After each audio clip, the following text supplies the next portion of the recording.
So I was gonna make a video about esports team and team synergy today, but then I was playing Xbox last night, and I decided that I needed to do this. So this video is gonna be just some general conquest tips for for Xbox players. I mean, I don't know, the game is the same really on either platform, so it's gonna be geared towards Xbox. It's an inspiration for the video. So I'm playing, and in my very first game, I'm playing middle, and my ADC and my support go to the red buff with me. I'm like, sweet, these people know what to do. And then the support takes my red buff. and then from there it just kind of goes downhill. So what happens is I'll get on Xbox, which is where I'm leveling right now. I want to state that I'm not talking about level 30 play. I'm not talking about later on when people know what they're actually doing. I'm talking about if you're new or newer to SMITE and you're learning to play. Generally, I don't want to be too harsh. I'll say level 20. By the time you make it to level 20, you should have a general idea of what to do. And I get the feeling that a lot of people don't. So, so I'm just gonna kind of go over some things here, and not builds, not meta stuff, maybe slightly meta stuff, but I'm not gonna go in depth about that. Season 4 is getting ready to come out. We don't know what's gonna change up exactly, and I can't even really speculate on that either because I don't know what's gonna stay in the game when the actual patch goes live. So let's go ahead and start with this. This is the Conquest map. So if you look at it, you will notice on the right side there is the lane where the towers are closer together than the left side. So what we'll do is we're going to explain the lanes here and kind of where you want to start based on that. So we're going to go ahead and show what the lanes are. I just want to point out a couple things on this map, and then we'll look at the in-game one. So on the right side, from the order side, which is the blue side, the right side is the solo lane. That's where the towers are closer together. If you were on the chaos side, which is orange, then that's going to be on the left. And this kind of goes for the rest of it too. Middle lane is middle lane. And then on the left side, you'll see the towers are not as close as on the right side. This is going to be the duo lane. This is where your carry and your support go. So what you'll see a lot of the times is people will, pick an assassin, call carry because they want to carry. they don't know what carry actually means. So let's go ahead and state that. Carry is the ADC. It's the hunters usually. Things like Kronos and Freya, Soul, they can be ADC too. And I'm idle. So what happens is people will call those roles not knowing really what they mean, and they'll just take off and start doing jungle buffs. So let's go ahead and pull that down. And I'm going to go in game here. So if you look at the map up in the upper right, you'll see this is the solo lane. If you're a solo laner, and like I said, this could change in Season 4, but I doubt it. It's kind of been the way that it's been for a long time. The main difference right now in PTS is that these buffs don't spawn immediately. So right now in live client, if you're a solo laner, you're going to come here. You're going to do the speed with your jungler. He's going to take the speed. You give that to the jungler. And then you're going to come over here and you're going to do your mana camp. And you're going to get the mana because you're solo. And that helps you sustain in lane because you need it. The jungler will then go into lane with you usually, try to push back the other two, and then come over here, and you guys will take the fire minions. And then generally you're going to go back to lane. Now there are different circumstances, like I said, meta changes do apply, but if you're new and you're just starting to learn the game, that is a solid start to just go ahead and start doing and know how to do. Now, if you're mid lane, you're going to come to the other side. The only two people who go over there are the solo laner and the jungler. If you're mid, support, or ADC, you're going to come over here to the damage camp. And this is no matter what side you're on. Solo and jungler start over on the solo side. ADC hunter and mid all go to the duo side. So what'll happen with ADC, support, and mid is you can do the back camps and the damage camp with your mid. Or you can just do the damage camp with your mid, and then they can go straight to lane. Then the ADC and the support are going to go over here and do the boars, and then they're going to go into the duo lane and start farming. Kukulkan's going to kill me because he's level 7, and I'm level 1. He's chasing me. So that's going to be your general starts. Some things that I want to kind of make note of. He's faster than me. Oh no. I'm dead. Some things to kind of to make note of is if you're starting over at the damage camp with the mid, the ADC, and the support, sometimes later in the game, whoever is ahead between the mid and the ADC will get the damage buff. Early though, you always want to give it to your mid. You don't want to be support and take the damage buff from the mid. That it's a snowball effect where if any confident mid laner in the middle against your mid laner knows that they don't have the damage buff, it's gonna snowball. They're gonna bully them, and can it lose you the game? Yes, it can. Will it? Probably. I mean, it's a big deal because mid is already starved right now anyway. So let's go ahead and talk about some changes in Season 4. Right now, on PTS, the changes are that these buffs, as far as the starts go, these buffs, these camps don't spawn immediately. So you'll want to go to the lane first, and then come back to the buffs if you can.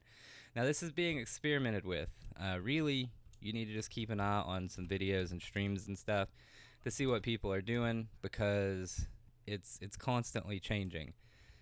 Nothing is set in stone right now, so I don't want to go too in depth about that. I'm just talking about live client, really. So that's going to be the kind of starts that you want to do. If you're jungling, you do the solo lane start. You go speed, you take speed, and then you go take mana. You go into lane, you push them back, you try to get the fire elementals, or the fire minions, sorry. And then you come back usually and either do back harpies or you rotate to mid and do mid camps and gank in mid. From there, you're going to go on a rotation. Rotations depend a lot on what's happening in the game. I'm not a great jungler, so I don't want to go too in depth about jungle rotations. There are some specific ones, but for the most part, it really depends on what's going on in the game, because you're going to be ganking. If someone's losing lane a lot, you got to help them out. So that's most of the information for the start times. So for the game, probably the most important thing, if you're a new player and you're not really paying attention to much, the biggest thing you can do is look at this map right here. You need to make it a habit to look up at this map probably every 2 or 3 seconds. You need to, it needs to become like muscle memory for your eyes to glance up at that map every couple seconds. You need to know what's going on. Now, when you're looking at the map every couple seconds, a couple things you're looking for are this area right here where the Gold Fury is. You want to watch for that. Later in the game, you want to watch for this area right here where the Fire Giant is. Aside from that, you want to watch for everything for enemy players. You want to make sure that they're not ganking you. And this leads into wards. Let's take a look at wards. Because I get the feeling like a lot of people just don't even know what wards are. This right here is a ward. This will show an area, 45 units, where it'll show you places where you don't have vision.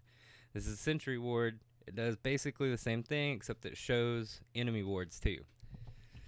So what you want to do with wards is you kind of want to put them in either high priority objective areas like Gold Fury, Fire Giant, or you want to put them kind of in intersections, places where people travel. If you're getting invaded a lot, you want to put them around your buffs. You want to make sure you can see where people are coming from. But you put these in strategic areas. You put them where you can watch for other people to make sure that you're not getting ganked in lane. Once you have wards down, and everybody should be buying them, not in the beginning of the game, but by mid game, everybody should be buying wards.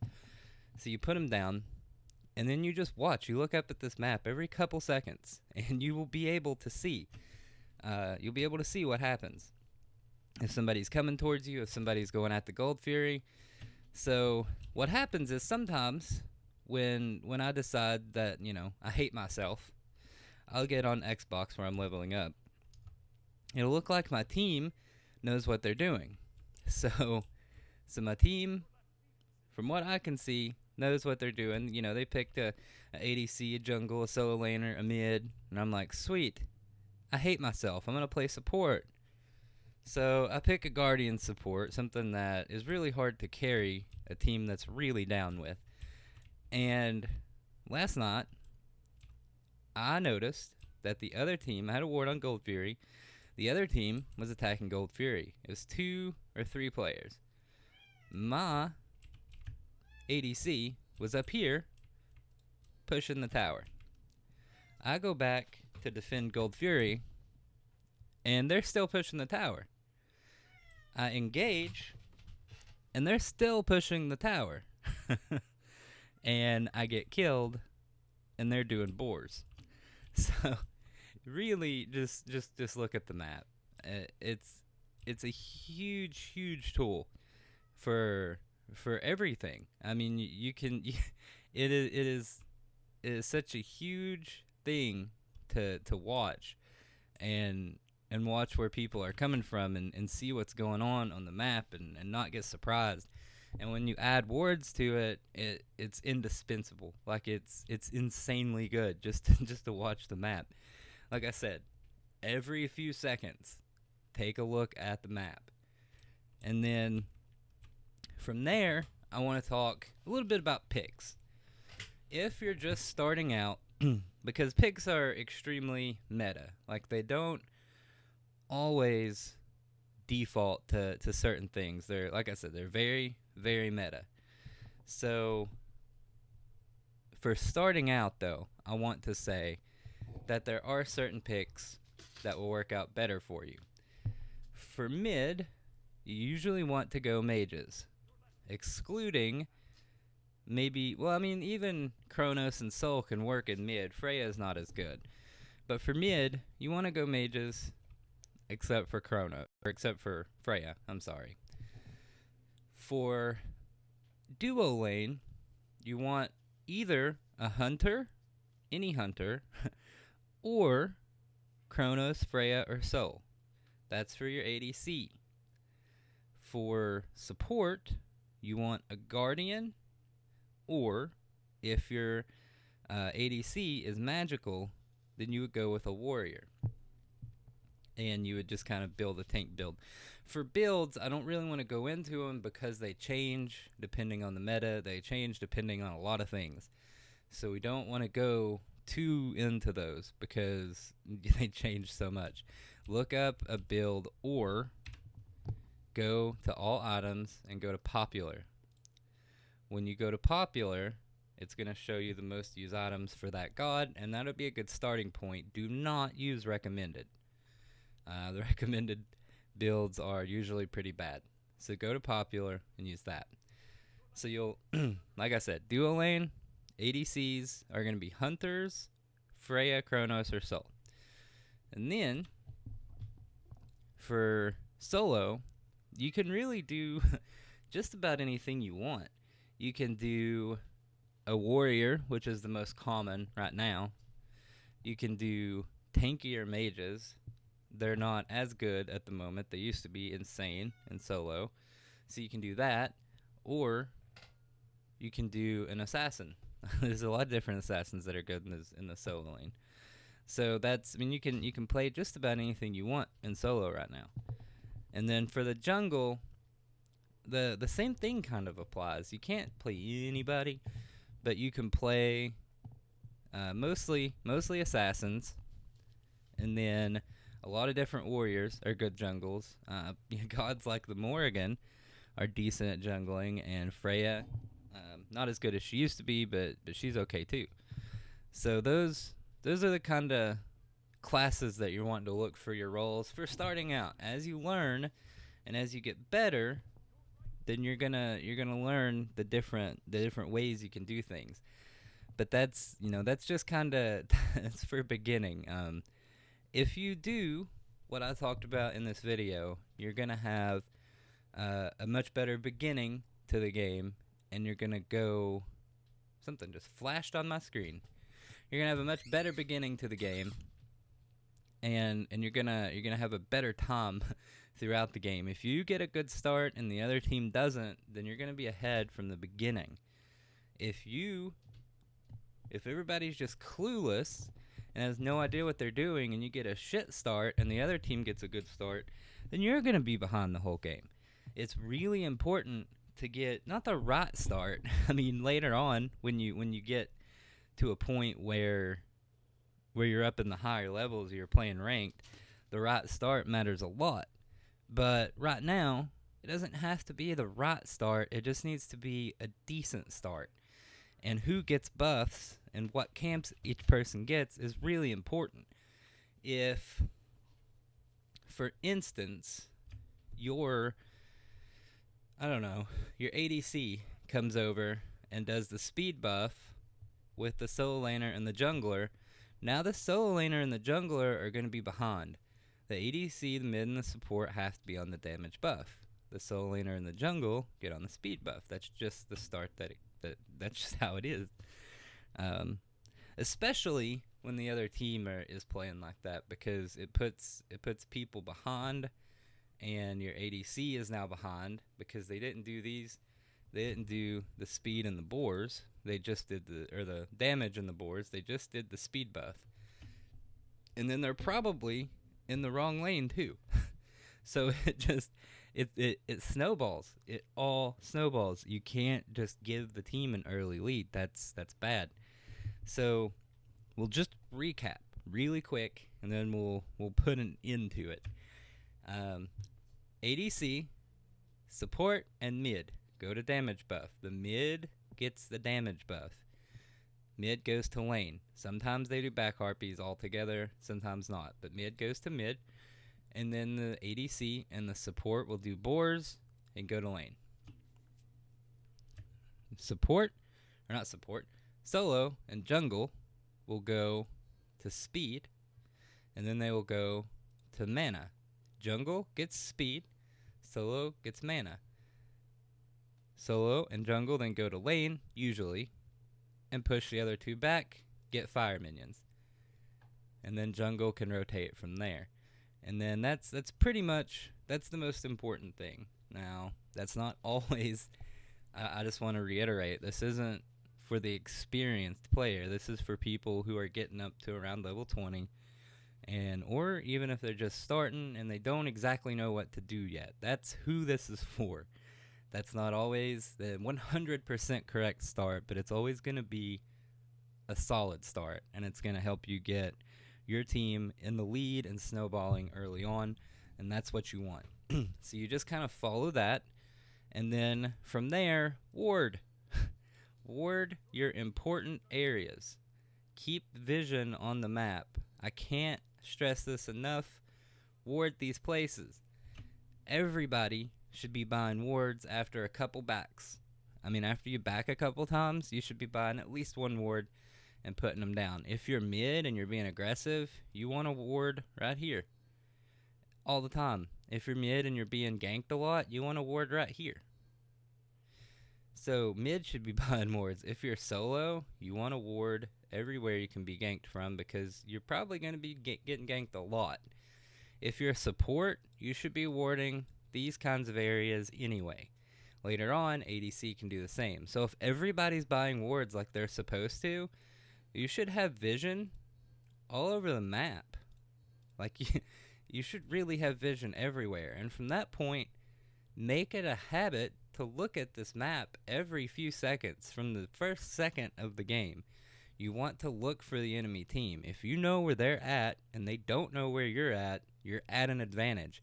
And vice versa. If you never look at the map and you never know what's going on or where the enemy team is or anything, you're always at a disadvantage.